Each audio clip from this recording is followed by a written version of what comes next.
Middle east में जंग और तेजी से फैल रही है। देखिए, इजराइल लेबनान ईरान में हमले कर रहा है, वहीं ईरान इजराइल समेत कई खाड़ी देशों को अपना टारगेट यहां पर बना रहा है और इन सभी के बीच खाड़ी में एक नया वॉर फ्रंट बनता हुआ दिखाई देता है। अब सवाल क्या है? सवाल यह है कि क्या यह महायुद्ध अब वैश्विक संकट में बदलने वाला है?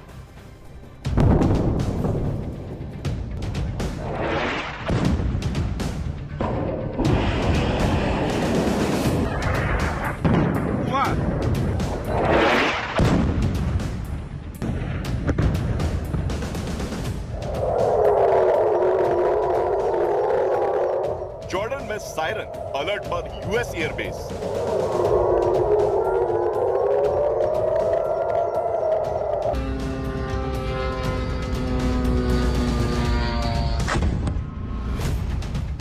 कुवैत में अमेरिकी बेस पर मिसाइल हमला।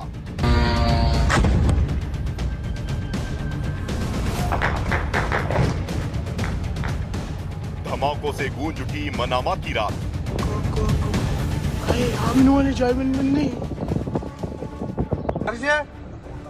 इजराइल और ईरान की जंग में मिडिल ईस्ट का नक्शा बदल रहा है।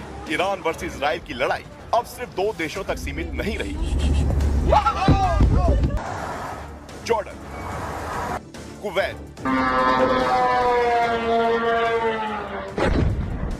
बहरीन, कतर, सऊदी और लेबनान तक युद्ध की आग फैल गई और खाड़ी में बन गया नया वॉर फ्रंट।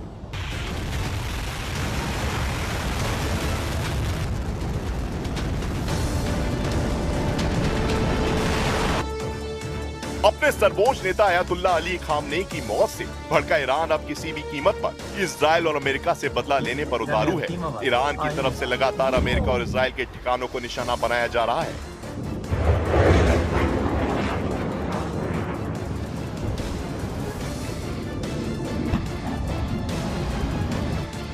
जॉर्डन और कुवैत में अमेरिका के सैन्य ठिकानों पर ईरान ने जोरदार हमले किए, तो वहीं इजराइल के तेल अवीव में केमिकल फैक्ट्री को भी निशाना बनाया। केरविल में होटल पर ईरान ने ड्रोन हमला किया क्योंकि वहां पर भी अमेरिकी सैनिकों के छिपे होने की जानकारी सामने आई थी।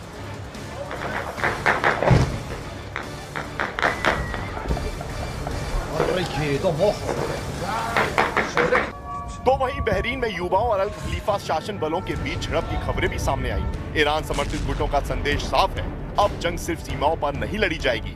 जहां जहां अमेरिका मौजूद है, उन सभी जगहों को निशाना बनाया जाएगा।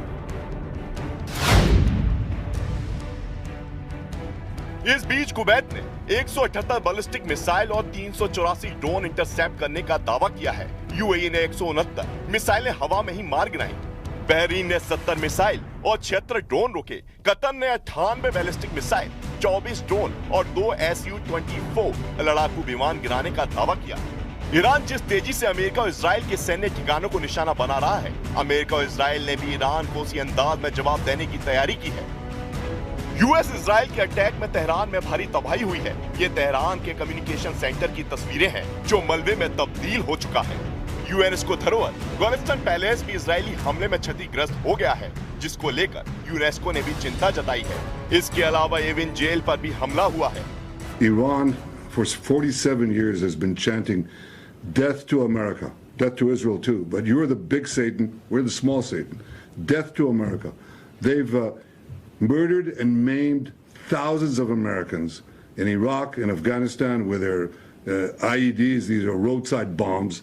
They bombed your embassies. They tried to assassinate Donald Trump, the President of the United States, twice. They've murdered their own people. They massacred so many. And they spread a worldwide web of terror.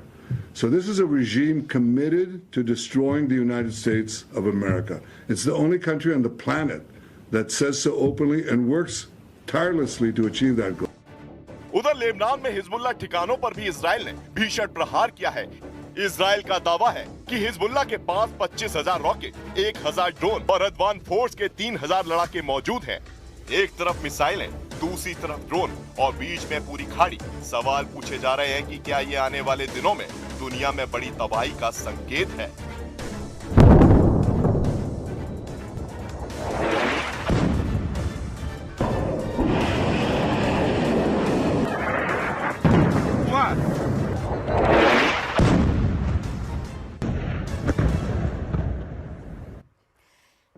देखिए, विनाश तो हो रहा है और ये विनाश भयंकर है। इसी से जुड़ी हुई वॉर ब्रेकिंग के जरिए अब तक ये खबर पहुंचा देते हैं, जहां ईरान में 787 लोगों की मौत का बड़ा दावा किया गया है। दरअसल अमेरिका इजराइल का जो ये ज्वाइंट हमला सामने आ रहा है, उसमें 787 लोगों की मौत का दावा है और बताया जा रहा है कि 153 शहरों में 1000 से ज्यादा हमले हुए हैं, जिसमें ईरान के नेतांज न्यूक्लियर फैसिलिटी को भारी नुकसान यहां पर पहुंचा है। तो आप देख लीजिए, अमेरिका इजराइल के हमलों से ईरान में किस तरह से भारी तबाही मचती जा रही है। तो ईरान को नुकसान हो रहा है। हालांकि ईरान जो है वो लगातार हमले कर रहा है और वो जानता है कि इन हमलों के बगैर वो कभी भी अपने आप को कुछ वक्त के लिए यहां पर टिका नहीं पाएगा, इसलिए भयंकर हमले मिसाइल और ड्रोन के जरिए। लेकिन इस बीच ईरान, इजराइल और अमेरिका के बीच जारी जंग आखिर कितने दिन चलेगी, कुछ भी कयास लगाना बेहद मुश्किल है। ट्रंप ने 1 महीने का अंदाजा यहां पर लगाया, लेकिन ईरान जिस तरह से फूंक फूंक कर कदम रख रहा है, वो अमेरिका और इजराइल को पीछे धकेल सकता है। कैसे, रिपोर्ट आप देखें। ईरान ने अपने वॉर सेंटर ऐसे रेगिस्तान में बना रखे हैं जो उबड़ खाबड़ पहाड़ियों से घिरे हैं। डिफेंस इन डेप्थ की यही रणनीति ट्रंप आर्मी का सिरदर्द बन गई है। युद्ध अगर लंबा खिंचता है तो किसी भी हमलावर देश के लिए जंग लड़ना काफी मुश्किल हो जाता है। अमेरिका और इजराइल को जंग लड़ने सैकड़ों हजारों किलोमीटर दूर से आना होगा और ईरानी सैनिकों को कहीं जाने की जरूरत नहीं है। पूरी सेना देश के अलग अलग हिस्सों में जम जाएगी। ये युद्ध का काफी कारगर तरीका है। हालांकि अमेरिका इजराइल ने जिस तरह सुप्रीम लीडर का खात्मा किया, उसका ब्यौरा बता रहा है कि दुश्मन कैसा भी कवच बनाए उसे चीर फाड़ दिया जाएगा। ईरान के सर्वोच्च नेता खामेनेई का सफाया हाईटेक प्लानिंग से किया गया। मीडिया रिपोर्ट्स के मुताबिक मोसाद और CIA एजेंट्स ने तेहरान के सभी ट्रैफिक कैमरों को कई सालों से हैक कर रखा था। इसमें से तेहरान की पास्टर स्ट्रीट के पास एक खास कैमरा सबसे अहम साबित हुआ। इजराइल, अमेरिका ने खामेनेई के बॉडीगार्ड्स की हर आदत पर नजर रखी। कौन गार्ड किसे सुरक्षा देता है, उसका पूरा डेटा तैयार किया गया। बॉडीगार्ड के घर का पता, ड्यूटी टाइम, आने जाने का रूट सब रिकॉर्ड किया गया। खामेनेई के साथ रहने वालों की गाड़ियां जहां पार्क होती हैं, उस कंपाउंड की रेकी की गई। इलाके के मोबाइल नेटवर्क में घुसपैठ कर सुरक्षा दस्ते की आपसी बातचीत सुनी गई। ऑपरेशन में इजराइल की यूनिट 8200 ने सिग्नल इंटरसेप्ट जुटाया। अमेरिकी इनपुट और human source support CIA agents ने किया। 28 सेकंड की सुबह तेहरान कंपाउंड में जब टॉप लीडरशिप जुटी तो सिर्फ 60 सेकंड में ऑपरेशन अंजाम दे दिया गया। अगर स्ट्राइक में 60 सेकंड की देरी होती तो ईरान के सभी टॉप लीडर बंकर में होते, लेकिन इजराइल बचने का मौका देता नहीं। तेहरान के बेते रहबरी में इतना बारूद झोंका गया कि पूरा इलाका खंडहर बन गया। इजराइल ने शेर की दहाड़ नाम से जिस ऑपरेशन को शुरू किया, उसके अब वर्ल्ड वॉर बनने की भविष्यवाणी की जा रही है, क्योंकि इजराइल ने दावा किया है कि ईरान एटम बम बनाने के बेहद करीब था। हमला न होता तो एटम बम बना भी लिया गया होता। The reason that we had to act now is because they were, after we hit their nuclear sites and their ballistic missiles program, you'd think they learned a lesson, but they didn't, because they're unreformable. They're totally fanatic about this, about the goal of destroying America. Netanyahu की ये बातें रूस को बिल्कुल भी पसंद नहीं आई हैं। पुतिन ने इजराइल से सबूतों की मांग कर दी है। रूस कह रहा है नेतन्याहू वो सबूत दें जिससे ये साबित हो कि ईरान ने एटम बम बनाने की कोशिश की। Ну и сама война. О целях этой войны мы слышим регулярно, но доказательств того, что Иран разрабатывал ядерное оружие, а именно это послужило главным, если не единственным обоснованием войны, мы до сих пор не видим. Есть подтверждение и МАГАТЭ, да и американских профессиональных разведчиков, подтверждение о том, что Иран не производил и не пытался производить ядерное оружие. पुतिन को सबूत नहीं दिखाए गए तो क्या होगा बताने की जरूरत नहीं है। वो अपने गुस्से को 28 फरवरी से पाल रहे हैं। पुतिन ने युद्ध को रोकने की धमकी भी दे रखी है, मगर ट्रंप ऐलान कर रहे हैं कि अभी तो उन्होंने हमलों का ट्रेलर दिखाया है।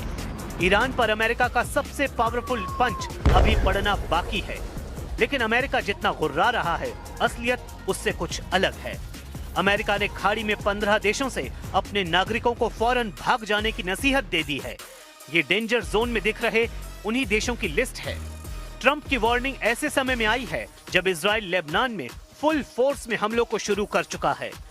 बॉर्डर से बेरूत तक इजराइल ने बम विस्फोट की झड़ी लगा रखी है। इजराइल का टारगेट ईरान के साथ उसके समर्थित लड़ाका ग्रुप है। इजराइल सबका सफाया कर पूरी तसल्ली कर लेना चाहता है, लेकिन लड़ाई जैसे जैसे जमीन पर आती जा रही है वैसे वैसे सुपर पावर की धुकधुकी बढ़ रही है, क्योंकि जमीन पर युद्ध अमेरिका इजराइल की कमजोर नस है। ईरान इसे ही दबाने का इंतजार कर रहा है।